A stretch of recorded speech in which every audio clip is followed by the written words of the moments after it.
Welcome to Season 1 of the Sober Motivation Podcast. Join me, Brad, each week as my guests and I share incredible and powerful sobriety stories. We are here to show sobriety is possible, one story at a time. Let's go! Dave took a few too many for the road over his 40-year drinking career. Dave's mother left the family home when he was 14, and he got involved with a new crew. Dave found alcohol would help him numb his emotional pain. On today's episode, we have Dave Wilson, also known as Sober Dave. We need to talk about alcohol recovery in the workplace. Talking about sobriety and proving it to your employer can be so difficult, and our friends at SoberLink want to help. If you need a reliable way to present documented proof of sobriety to a boss or loved one, SoberLink can help. SoberLink is a high-tech portable breathalyzer system that uses facial recognition technology to verify identity, has unique sensors to ensure that no other air sources are being used, and sends results directly to your specified contacts, so there's no questioning whether or not you took the test or whether or not you altered the reporting. This is why SoberLink's remote alcohol monitoring system is considered the gold standard. Being in recovery from alcohol does not define the future of your career. Let SoberLink help. Learn more about SoberLink and request an exclusive $50 off promo code by visiting soberlink.com/recover. Welcome back, everybody, to episode number 6 of the Sober Motivation Podcast. Today, we got my good buddy, Dave Wilson. You probably know him as Sober Dave. How are you doing today, buddy? Hello, Brad. I'm doing well, mate, and it's so good to see you, mate. And I really appreciate you coming on to share your story. So why don't we get started off at the beginning? Yes, mate. I grew up in a place in England called Croydon, which is south of London. And, you know, it was a typical childhood, not a lot of money about. My parents didn't really drink that much. My dad used to make homemade wine, actually. And with that, you never really knew the percentage or whatever. So on a Saturday night, him and my mum might have a few glasses, but I was never really affected by their drinking. Unfortunately, when I was 14, just turned, my mum left and she didn't even say goodbye. She left a note on the table and I got up to go to school and I opened this note and it said, "Dave, I'm leaving your dad. I'll be in touch." And I didn't hear for a year. Shortly after that, my dad met someone as well. And I felt really rejected, actually, going through my hormones and I didn't know who I was. And there was a group of lads at the school that I had avoided previous to that because I was a pretty quiet lad. And they kind of egged me into hanging out with them up the shops, you know, and they used to give the grown-ups a bit of loose change to go in the off license and buy 4 cans of lager and we'd share them. And I wasn't really a fighter, Brad, you know, and they would pick a fight with anyone. But I was then soon known as the drinker because I would throw them back. And what I realised, it was a coping mechanism, you know, because I was hurting. I was insecure and that, and I felt like the gang of lads had accepted me in, so I had a place in life. And I started like drinking quite a lot. And in the UK, back then, you didn't need ID. And we were going into the pub, 14, 15 years old and getting served and drinking with adults, you know. I used to drink this old London pub called the Skinner's Arms, and we used to play pool and darts and chat with their grown-ups. And I realised then that I took to drink straight away. I loved it. I loved getting drunk. Back then, probably remember when you first drink, you get the old spinning ceiling when you get into bed and you're throwing up everywhere and that. But that didn't put me off. I was into my sport, mate, and I was a good level of football. So I used to work hard, play hard attitude. But it got to my early 30s and my son was born and me and his mum didn't work out. And I used to drink in this local pub. And I soon developed a name called Glugs because I used to drink so fast that I could drink 6, 7, 8 pints in an hour. I pretty much then left it there. I would go home and have something to eat and go to bed. But it was when I started to buy takeouts from the off license over the road that my drinking, it just spiraled out of control because it was there. their drinking indoors that really started to wreck me. And I wouldn't just buy wheat lager, I would buy strong cider. So I was having the 6, 7 pints in the pub, getting a few cans of Diamond White, which was 8.2% back in the day, sitting there getting absolutely blotto on my own. And I kind of got into that zone, Brad, of pub, go home, get pissed, get up for work, feeling like crap. Pub, go home, get pissed, get up, like a cycle. I went through hundreds of relationships, never worked out because of my drinking. But then, mate, I started to put on quite a lot of weight because the amount of calories that were in all the beer and everything. So I started Googling, I'm sure a lot of people have done this as well. What is the least amount of calories in alcohol and that pot of vodka? And I'd never really been into spirits ever. Even when I went out, I wouldn't have spirits. It was always pints. So I started like having half bottles of vodka, and it didn't even touch the sides. It literally, it was, I'll finish that in half an hour and think, what am I going to do now? Go back up the shops. And it got to a point in my life that I was drinking a litre a night for a long time. And again, my relationships were all failing because I just couldn't hold one down. But ironically, I was holding down my career because I run my own business in the carpet game. And I just kind of modified my life around my drinking. It all suited my drinking. So I'd finish early, say on a Friday, I would finish in mid-afternoon, go shopping, get my stash in for the whole weekend, knowing that I wouldn't leave the house as soon as I shut the door. It would be 3 litres of vodka, Stellas, wine. I would eat as well. I wasn't one of those drinkers that would never eat. And I'll crawl out of my door on a Monday morning, virtually on all fours, like dying, where I had completely had a booze fest. And then I got a gig on a TV show over in the UK, which is one of these makeover shows. And I panicked, Brad, because I thought, how can I keep this up, this drinking? Because I was properly hooked into it, right? And I was really panicking. And I went for the interview at ITV and I got the job. And they said, right, you need to drive up to Coventry Monday morning. And we started the show, right? That night, we finished the show and we all went out, and they were maniacs. They drank like fish, all the handymen, So I thought, yes, I'm in here. So I never had a break, to be honest, Brad. Like I don't remember my 40s, and that sounds dramatic, but I don't. I've lost a decade of my life, and that every day I think about that. And I went into my 50s, and I got married, and I just carried on, mate. It was a disaster. So during the time of the pubs, you were going to the pub every day? Yeah, every single day, and getting drunk every day as well. Yeah. Is that a culture thing there in the UK? Massively. Yeah. Yeah. Yeah. Yeah, and weekends as well. The pubs open at midday, and people queue up at the doors for the landlord to unbolt the door. You hear it come down, and I used to go in there on a Sunday at 12, and then I used to do the whole session till 10:30 that night.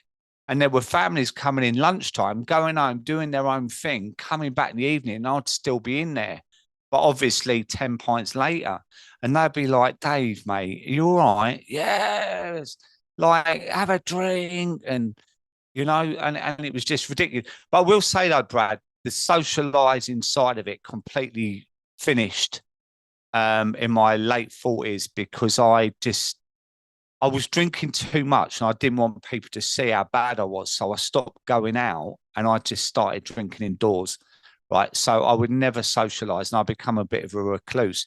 And that is where the solitary drinking really messed with my head because I lived in a row of 6 cottages and the neighbours loved to party. And they used to invite me to the party a lot. And I'd say, no, I'm out Saturday. I can't go because I kind of thought, well, I won't be able to drink what I want to drink that night. So I used to sit indoors in the dark because I didn't want them to know I was in. So I would sit behind my sofa with my liter of vodka. It was pathetic, and just neck until I'd pass out and crawl up the stairs. So that's why I say alcohol's accumulative, mate, because it just went from kind of normal drinking to massive binging to every day blackout drunk for years and years and years. And somehow I still got up and run my business. It was incredible. I did it. Now I think of it, I don't know how I did it. A lot of people too, myself included, share that story too about it started out as socializing, everything like that, and then it moves into this lonely state of where we're just doing stuff because we're just worried about the judgment. We don't want people to mention, like we see other people enjoying things maybe more responsibly than we are. And then we really, for me, I was just like, wow, yeah, what I'm doing is not normal at all. And you feel like a sense of shame around it too. Couldn't even look at anyone in the face. Like I used to leave early just so I knew the routine of all the neighbours, right? So I used to leave 20 minutes early and just sit in the van down the road because I didn't want them to see me, for them to say to me, Jesus, mate, you look terrible. Because I knew I looked terrible. I felt terrible. I couldn't look in the mirror any morning, and somehow I'd wing it through the day. And as we all know, we get to a certain point after lunch that we start to feel a bit better. And then we negotiate or maybe I should have one tonight. And you talk yourself into it. And once you do that, you've had it. So out comes another litre of vodka. And then within half an hour, I was drunk again because I was topping up. But equally, the measures I was doing, free pouring, was probably 8 vodkas in a glass. And it's just this constant numbing out, numbing out, numbing out. And the more I was doing it, the more I was covering up, really, because I felt so ashamed of myself of where I'd gone from this good looking, fit, athletic 20 something year old bloke into something. I was nearly 130 kg, right? My blood pressure, the doctor said you could just drop down dead. My cholesterol was sky high. I was on antidepressants. I was on acid reflux tablets. It was an absolute. It was a slow suicide, mate. To be honest. Yeah, no, that's what it sounds like. So was there anything that happened where it really progressed from like the pubs to being at home? Was there any events in your life, or this was just a course it took? Well, the first thing was my mum leaving. Then it was when me and my son's mum separated. I felt terrible because he was only 2, and I played a big part in his upbringing. I was his football manager and whatever, but I still felt bad. But I masked that with just boozing it up. Some nights I even slept in the van. Um, but it was just, I think, I kind of it would be easy for me to say, and then this happened, that happened, but it wasn't like that. I gradually slipped into really enjoying being numb, to be honest. Like I found this comfortability about, I felt safety in being really drunk because it was like no one understood me. I didn't understand me, but when I was drunk, there was a certain feeling of comfortability about it, and I can't even articulate it properly, really. And then I felt I'd gone too far, and I was just hooked in. I was an addict, and there was no way out, and I didn't think I could get out of it, to be honest, Brad. And it was a succession of different things that happened in my marriage. My wife then had cancer and went through that twice, and I just looked at myself one day and I thought, mate, you are going to be dead like pretty soon if you carry on. My son then was 25, I think. And I'd had enough, mate, to be honest. And I got a text from a really good friend, actually. And he just said one morning, I was hungover, obviously. And he just put it to me, how do you feel like giving up drinking with me for 3 months? And I burst out laughing, mate, because I didn't think I could do 3 days. But it sank in. It was like epiphany for me. It was like the right timing. And towards the end of the day, I was like, wonder how would my life look like in 3 months? How would I feel, like emotionally, physically? And I went round and saw him. I shook his hand, and that was the last time I ever had drink the night before that, And sometimes a bit of a funny side of me wonders what my last drink was because I don't remember it. It wasn't planned. Do you know what I mean? Yeah.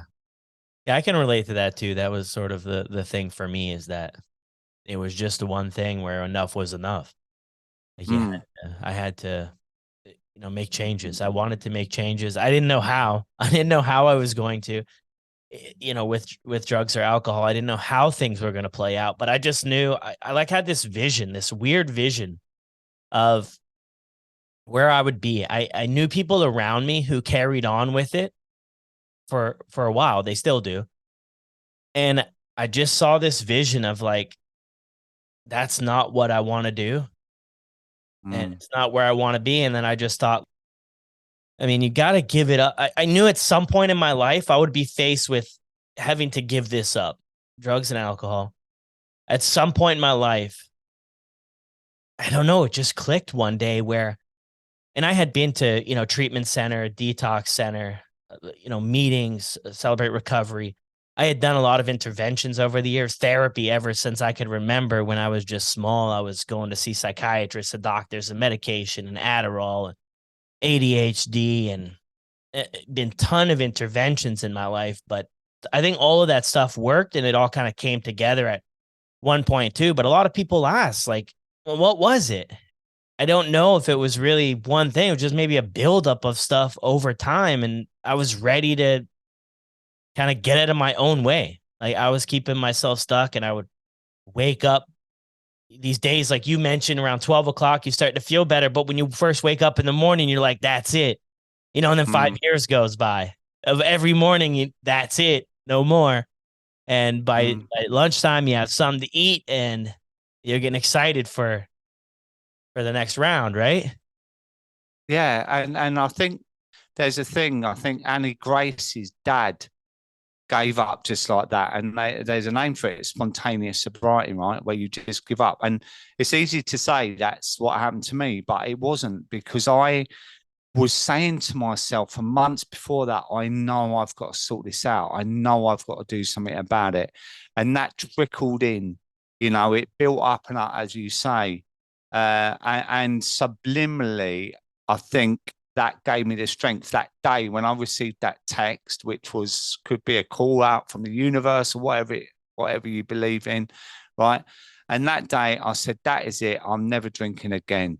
And I haven't. And I've been through some crap, mate. Trust me, that could have easily sent me down that road. But I've built up resilience and strength. I've learned so much about the drug, and a coach as well. So I'm accountable to lots of people like you are. You talk to so many people, and accountability keeps me on a straight road. And to be fair, mate, I don't want to anyway. I couldn't think of anything worse of pouring that down my neck now, but because I know too much about it. That's powerful right there. We talked about that in a couple other the guests that have been on the podcast. Once you have this information, like a lot of people, they start out with reading books. You start learning about what's going on, how it affects your body, all the Mm. marketing involved, everything. It's a very elaborate system to get us hooked Mm. on drinking and hooked on feeling like we need it in our life. And if it's not, we're missing out on something. Yeah, and we're made to feel like that as well. Like there's that saying in there that it's the only drug we have to justify not having, right?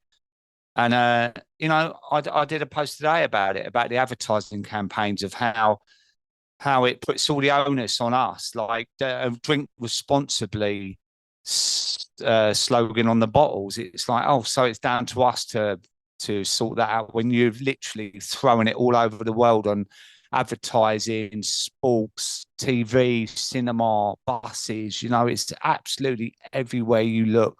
Supermarkets you go in, I went in one the other day, and there's this huge square arch of gin and tonic for Christmas, and you're walking in with your kids, and it's hitting you straight in the face as soon as you go in there. It's absolutely everywhere. And when you tell someone that you're you're stopping it. It's like, what are you doing? What are you doing? And it's the stigma around it is terrible. And that's why we need to keep banging the drum like we all do on the gram. Yeah, yeah, on the gram. I love that. What were people's reaction around you when you were like, I'm done? Well, my real friends were really brilliant, but there was a few that didn't believe it, and I don't blame them because I was a monster, like an absolute monster. And even 2 years on, I saw a guy, and he ended up in intensive care for about 2 months because of his drinking. And he said to me, "You'll never give up drinking." And I said, "Well, I'm 2 years now, sober." And he went, "Yeah, whatever." And I said, "Mate, you look terrible. Like, are you okay?" Like in complete denial. But I always say, Brad, like it filters out your real friends. Like if people support you and are with you on this, it's your real friends. And if you start losing touch with them and because they don't want to go out with you because they think you're boring and that, well, they're just drinking buddies, right? They've never been your real friend, and that's okay. I've met so many people since I've got sober all over the world, like yourself. I've done those live-a-thons, 15-hour one I did from Australia, Canada, America, everywhere, real genuine people that have got your back, that like you and me, we reach out outside of the Instagram thing and chat. And, it's an amazing community that we're in, and it's real and people are genuine. And I always say it's like a rebirth. Us in sobriety, it's like we've shed that skin like a snake and we're starting again. For me, it was 40 years of drinking, right? And when I stopped, I almost went back to the 14-year-old boy standing there with his mum had left him and his dad had met someone else because I blocked out my life from that moment, right? Of something I thought was fun in the beginning, but in the end, it became a complete coping mechanism for me. And I almost had to develop emotionally again from that age of learning how to deal with sitting with emotions and handle responsibility without blunting it out and stuff. And it's been an incredible adventure, really. I've learned so much about myself as well. That's beautiful. What would you say for people just starting out on their journey who are worried about how it's going to look? Well, everyone's different, right? But I generally say, it can start with today, like day one, right? And get through the day. We all do the thing one day at a time, right? And that's good advice. And just get through the end of the day, but planning as well. Set out a proper, like you would a weekly planner, because you can't wing this thing. When you've got, I call them the opening hours, right? So when people start to drink, say it's 5 p.m. till 8 p.m. is their sort of troubled area. Remove yourself from that association. Go and do something different, right?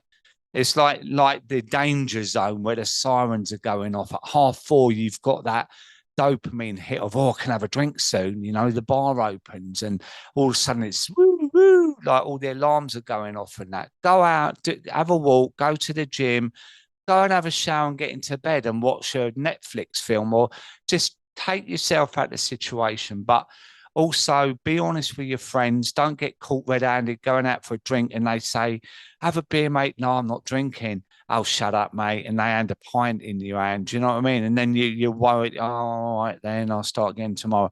Planning is absolutely everything. Stay positive as well, because after all, it's everything to gain in this sobriety thing. It's everything to gain. If you go down the victim road, it's easy to fall off then because, like, oh, why am I the only one who can't drink? Well, trust me, you're not. And you're brave and honest enough to admit you got a problem with it. So be proud of that. And also reach out to the community because there's so many amazing people that can support you out there, that have been through what you're going through now. And don't look too far ahead because it's so easy to say, well, what about Christmas and what about New Year? And then it's my birthday and then we're going on holiday and then it's Easter. No, there's always something, right? So just one day at a time, plan it out properly, remove yourself from the association and be positive.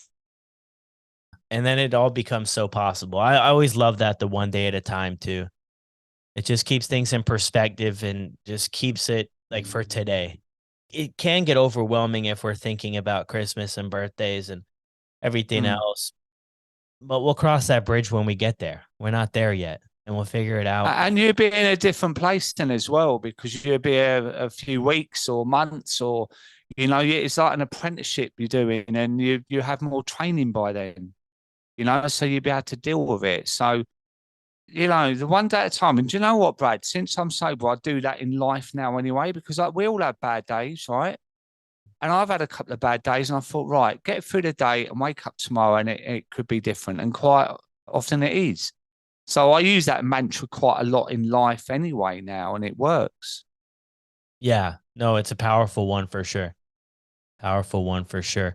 What's been some challenges and how have you worked through them in your sobriety? Some things that have come up in life. Well, unfortunately, I'm going through a separation now, which is really sad, but that's life sometimes. And I've spent a lot of time on my own. I've had to move. I've had to relocate areas. I've had to manage things financially. And where I moved, there were 7, 8 pubs within walking distance of me, and they were pretty lovely little pubs, like old-fashioned pubs. But as I said before, Brad, there's nothing gained in me drinking again, right?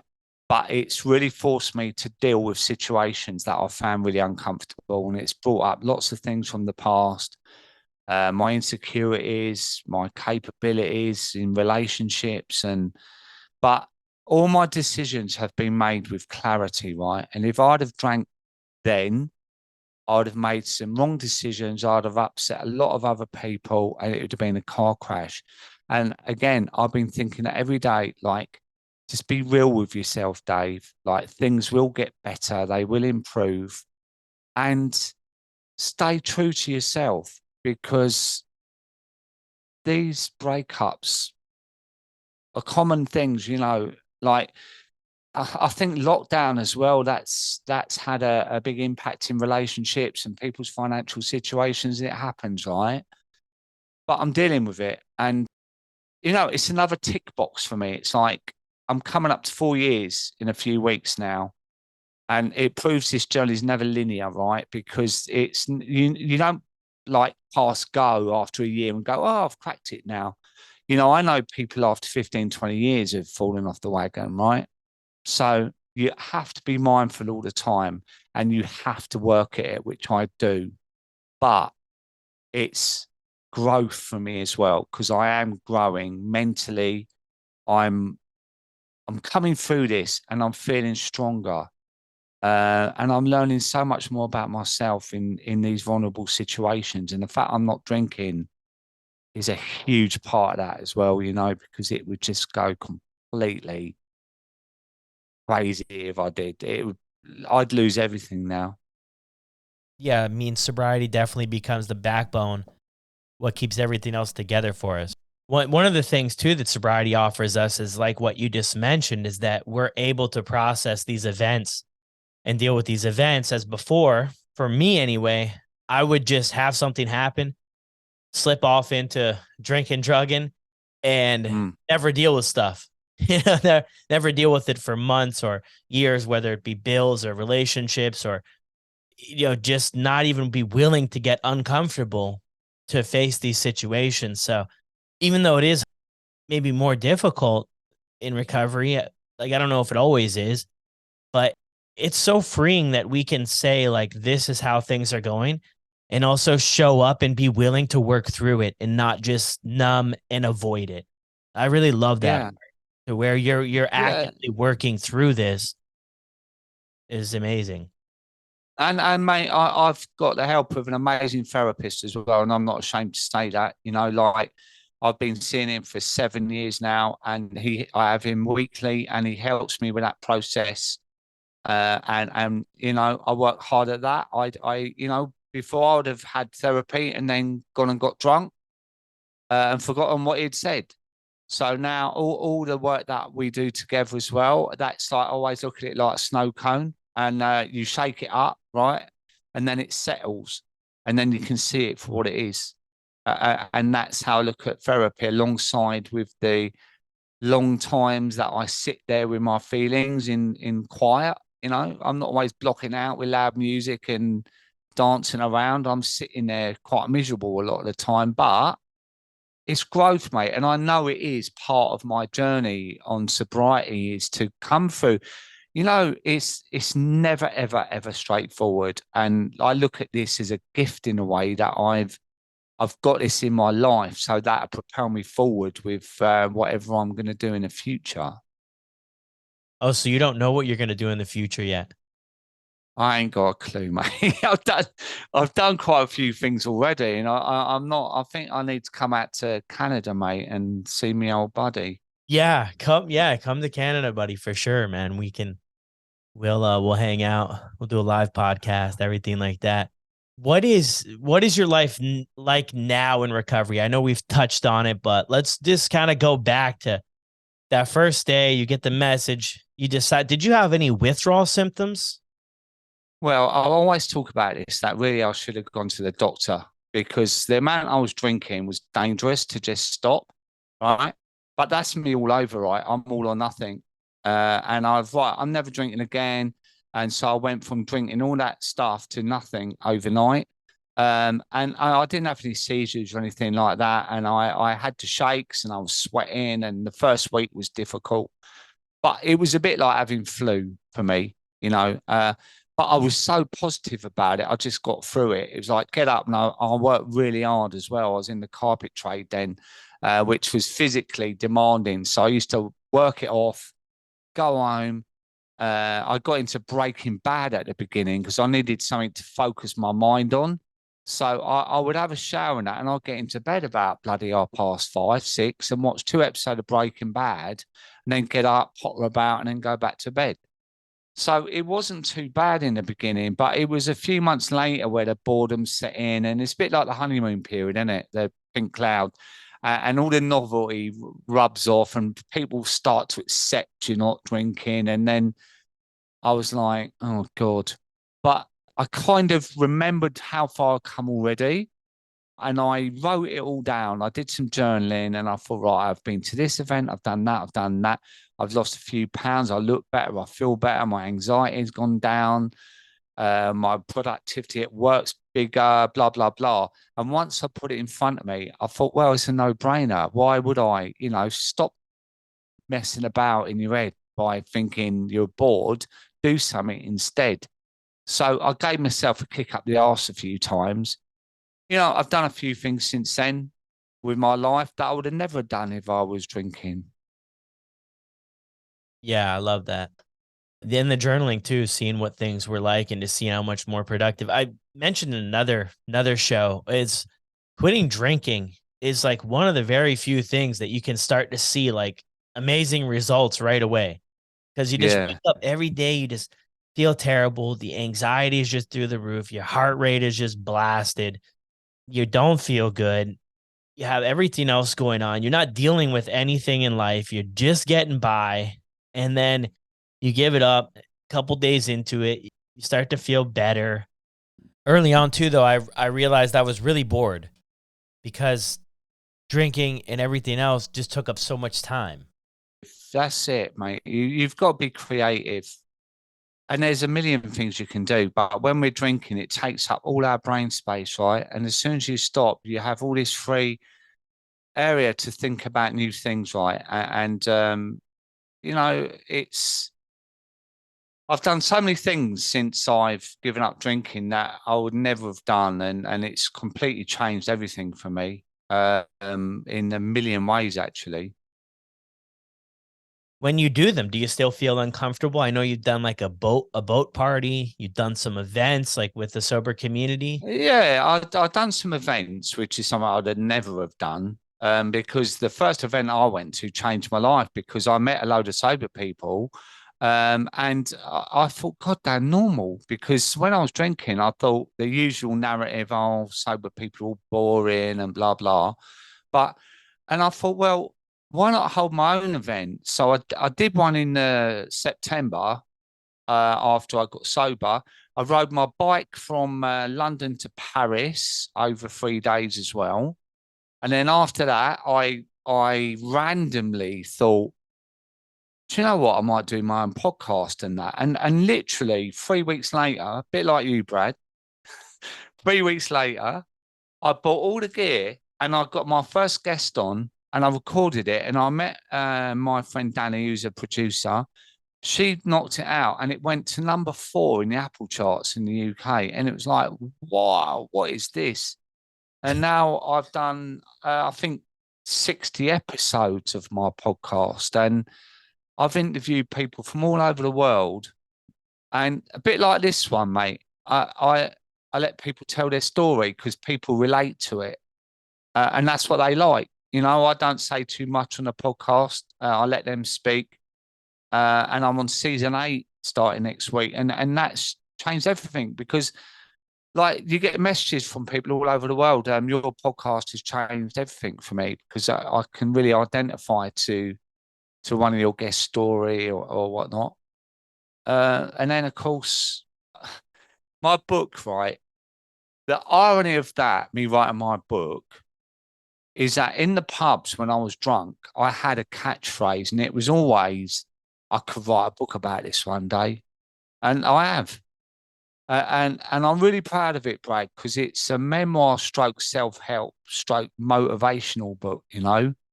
And all the reviews now are saying that is different from one of the other books, right? Because I'm very honest about what I did, and also I'm a coach as well, so I there's a lot of tips in there. And also at the end, I wanted people to put the book down and go, do you know what? I'm going to give it a go. And that was my main reason for the book. And it's been out a few weeks now. There's that saying in there, you don't meet a sober person who regrets being sober ever. There's no one in the world. Yeah, once you experience sort of the freedom that it offers. How did you feel writing this book, putting everything down for the world to possibly see? It was really difficult, Brad. It was really difficult. It brought up a lot of feelings from my childhood, to be honest. I cried, I laughed, I was nervous, and when it was launched, I had the usual trolls out there, whoever they were, giving it a 1-star review, whatnot, and that my mental health that week was shocking. Trust me, it was like, oh my god, I've put out a real pop. But since then, I've had loads of 5-star reviews and loads of lovely emails and that. But it was cathartic as well, Brad. It putting it down on paper and articulating how it was for me was like, you know what we're saying about the power of journaling. You couldn't get more powerful than writing your own story in a book, right? But mixed with that was all the knowledge that I've learned from my coaching, you know, how to talk to people, how to learn their love language so you can work with them, because every single one of us got our own individual relationship with alcohol. It might look the same that we all drink this, but it's off the back of a whole lifetime of our own stuff going on as well. So I try and get out in the book, talk a lot about grey area drinking. There's a whole chapter by Sarah Drage on children of alcoholic, which is really powerful. But at the end of it, when I finished it, it was like, bloody hell. And now what it's done, Brad, it's left me with, I'm not sure what's next.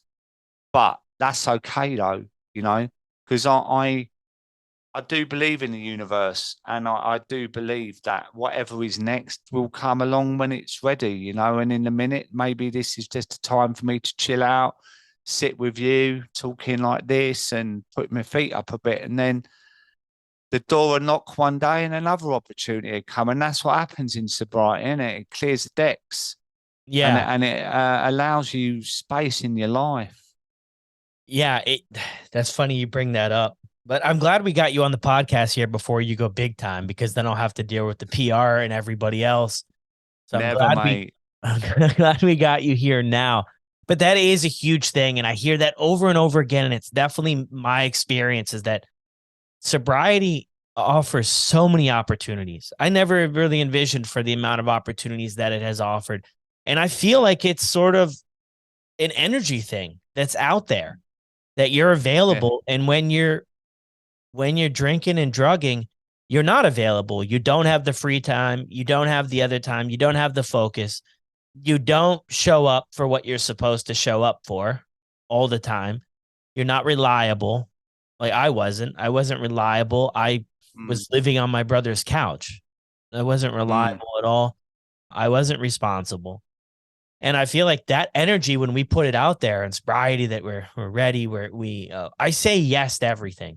This is like yeah. maybe not the best thing, but when I was doing the other stuff, I was afraid. Like when you first got the opportunity on the TV show, I would say yes to stuff, and then I was so anxious, so nervous to for it not to go as I planned, my expectations on things. Therefore, I would just start saying no to stuff of different opportunities. But in sobriety, I just let the cards fall where they're going to fall. Same with this Mm. podcast. We talked. Next week, we have a podcast, and it's been getting great feedback so far from people. It's incredible, but it's just doing stuff and figuring it out as you go. But I never did that for years of my life. And No. I really get that, what you say about the energy, right? Because when I was drinking, I was looking at the floor all the time. I was just looking at the floor, like in my own doom pity story. Do you know what I mean? And when I stopped drinking, I ripped the blinkers off and I looked up and I saw the sky, I saw the sun, I saw the autumn leaves, and I saw so much of life that I hadn't even seen or looked at, right? And with that gave me a real feeling of empowerment and whatever. And then things started to, people saying, "Oh, do you mind doing a piece for the Telegraph in London? And do you mind this?" It's like, wow, there's some real power in this. And the power of helping other people really helped me, and like your podcast, my podcast, people hearing stories helps them, makes you feel good, right? All the positive feedback you get, you're thinking, well, I'm doing a good job here, and I could not just help the person with the drinking, that helps the families of the person drinking and the kids, and the knock-on effect is massive, life-changing for so many people, not just the drinker. And that's got to make you feel good, right? yeah, no, for sure. For sure it does. And I think people really enjoy hearing stories, because when I was doing stuff, and I don't know about you, but I never knew other people around me that were sober. I never knew that it was possible for so long. I never knew that it was even really a thing. I mean, I would go to 12-step meetings and, court ordered stuff where I would have to go and show up and get a paper signed, but I just didn't get connected with it. And then Mm. now it's like people really are empowered by hearing stories. They hear something that they identify with. Man, sober Dave just shared something, my story. If it's possible for him, then maybe I could do it. Or I'm really struggling, Mm. and sober Dave's going through this stuff. If he can get through it, maybe I can do it. So I think it's just really empowers people. Yeah, it does, and the more honest you can be about it, the better it is because people relate, and that's why I do share it, warts and all. If I'm having a bad spell of my sobriety, I'll say it because it's real, right? It's not all fluffy clouds and glowing skin. Some days you can have some proper shit moments where you're like holding on to the bloody table, like, but it's real, and that's what people relate to.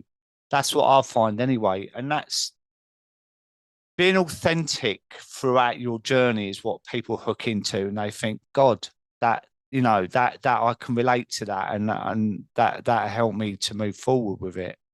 And people, if they try and they don't succeed the first time, get up again, brush yourself down, learn from it. You know, it's not a one win race. You've got to look at it like again, like an apprenticeship and think, okay, what caused me to slip up this time? I must remember that. I must remember not to do it. And then this time round, I might be okay. Like I know people 10, 15 times they've tried to stop and then they stop and they say something just clicked. And it hasn't just clicked, it's all the work they've done before that. And that it's all come together. Yeah, that's powerful too. I tried many times, but I mean, 15 would probably be a low number of days where I tried to figure things out. And yeah, I mean, after a while, it all came together. I mean, I would Mm. maybe wish it was sooner, but I mean, it served its purpose. And like the whole universe thing and the energy thing and the spiritual, stuff. I kind of follow. Just sort of have this belief that everything happens for a reason and it happens at the right time, and it's not always to my liking. I don't always enjoy Yeah. that part, but I have to, believe that there's something out there for me to make sense of all the madness sometimes. So that's powerful. What would you say has been your biggest accomplishment in sobriety? I would say my podcast, really. I love my podcast. I'm really, really proud of it. And I turn up with no notes, nothing. I don't plan. I just say, "Hi, Brad. Welcome to my podcast, One for the Road. How are you today?" And carry on like that, right? Because it's an authentic conversation. Like we're meeting for coffee. Uh, and as I say, I'm on season 8 now, and I get guests from all over the planet, or whether they're flipping got a million followers or 10. It doesn't matter to me. It's about the authentic stories that they bring to the table. And I really love my podcast. I'm obviously proud about my book. That's something, and it's scary to put that out there, and it's quite new. So, but yeah, my podcast can carry on and on. And we've talked about your podcast, and I will say, mate, I think you've smashed it. I know this is episode 6, but you're a natural at this, mate. You are. And I wanted to tell you that on this podcast myself because you're brilliant, mate. Thank you, Dave. Sober Dave. How I'm wondering as well, everything that you touch is called One for the Road. Why? Mm. Well, it's a saying over here that it's always one for the road. Like if you're in a pub and you've had like 3 beers each, and it's like you've had your 3 rounds each, it's like, oh, should we have one for the road? And it's an old saying, but also for my podcast, it's one for the road because people might be driving to work, people might be down the gym on the treadmill, so it's one for the road. So that's where that come from, actually. And that's kind of my brand name with everything now. So yeah. And there is a deeper meaning to it that I can't actually. It goes back to the Middle Ages, that saying, one for the road. And I will find it out and send you it so you can put it in show notes or something. Okay. Yeah, I love it. It's beautiful. Dave, do you ever wonder with the way that you were living, how you're still living type thing? 'Cause I know for me, I wondered that sometimes just with all the everything that went on. I mean, even with that though, I am extremely grateful for every day. I just don't understand it sometimes, and maybe it's just something that's not meant to be understood. No, I don't. Probably like you. I mean, I had a message from someone the other day that I've been supporting for 2 years now, chats here and there on my DMs, and it come through, and I thought, oh, here he is. I know from him for ages, and it was his sister on his account, and she said, I'm really sad to say that he died, and he was 38 years old, and I was gutted because I went back through the conversations, and it's like bloody hell, mate.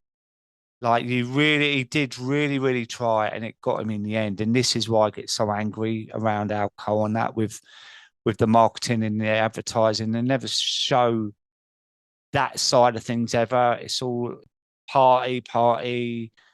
have fun, and we see the real shit end of it. And you know that thing, once you know, you know. And like yourself, I know a lot and hear a lot and see a lot as well. And it's devastating. It's a devastating drug. Yeah, so true. And I've gotten messages before like that too. And yeah, you go back through and you just wonder about the conversation, and then things seem to be good, and then you hear the news, and yeah, it's Mm. hard. It's hard for sure because it just But it's the affects people. reality of it, mate, isn't it? Really, it's the reality. And you can't fix everyone. You can't rescue everyone. And we've all got our own relationship with it, and some people can't get out of it. And that's the sad truth of it. Yeah, it definitely is. That's why that was a big motivation for this podcast, is I wanted to make something that people could take with them in their pocket, no matter where they were. All they needed was a headphones and a mobile phone, which probably 98% of people take with them everywhere. So they could maybe tune into something and hear something that would, hopefully keep them on track, or get them And do started. you know what, Brad? Like, it plants a seed, right? That's the thing, right? It could be one sentence on one podcast that plant a seed that could change everything, and that's what's so powerful about them. Um, but one thing, mate, just don't change it to one for the road, right? Because that's mine. Okay, I'll call it what roadie. We'll do roadie then. One for the roadie. Yeah, I was even thinking about the title, to make it maybe sober is cool, but I think I'm just gonna keep it this. I'm just gonna write. I didn't put much thought into to everything, as you are well aware of, into everything that went on. I just wanted to put something out there, and if people enjoy it, people enjoy it, and if they don't, they don't. That's But okay. that's all I did, Brad, mate. That's all I did. I literally, within a week of me thinking about it, I had the Rodecaster Pro like you, the deck and a mic and whatever. And it's like, come on, I'm exactly like you. But most of us drinkers are all or nothing people, right? So, and we can use that to our advantage as well, right? Because I always say to people, well, use your bloody all into your sobriety, right? Smash that. And it's been fascinating with your journey of this podcast, because we had the conversation about what mic, what deck, whatever. And literally within about a week, it's out there. I thought, that's my boy, who's just like me. Yeah. I try to be relentless with it the best I can too, because I understand what we're dealing with on the other side of things too, right? But Yeah, I mean, I love to absolutely. create. I love to create. I see the power in people's stories, and not only for the audience, but the people sharing their story. It Yeah, creates a real level of empowerment. I'll see people share their story, they get some new followers, and then the next thing you know, they're sharing more and more, and it's just people are connecting with it, people are relating with it, people are picking them up, because even in sobriety recovery, we still struggle too. So I love to see the community come around the person sharing their story on their first day. I shared someone's story, and I think it was maybe 1 or 2 or 10 days sober. And I kind of hummed and hawed, like, is this a story I'm going to share? And I said, you know what? Everybody deserves to have their story shared. I'm not a gatekeeper to decide who gets to share their story. I shared it. And I mean, it just blew up. And I did get some comments and some messages from people, saying that wasn't appropriate. And, I mean, that's okay. Like, not everybody felt that way. A few people did. And thousands of people were like, this is incredible. But I think that's a very important story to share. And I don't get the chance to very often, because people don't share that for day one. But I think it's a very important story to share, to say, hey, like, people are starting day one today. Like, there's going to be thousands of people in the world that today is their first day. And I'm really 100%. proud of them. No, mate, I 100% agree with you there. It's not all about the people that are 5 years sober and they're massive in the community and people are, wow, they're making a podcast. It is about the normal people that have struggled and they're on day one, because there are millions of people that will hear that and go, do you know what? I relate to that story. And if they're doing it, I can do it. And that's the whole message. It's not about all the glory. and all the followers and whatnot. It's about the story and the person behind it. So I'm 100% with you on that one. Yeah, beautiful.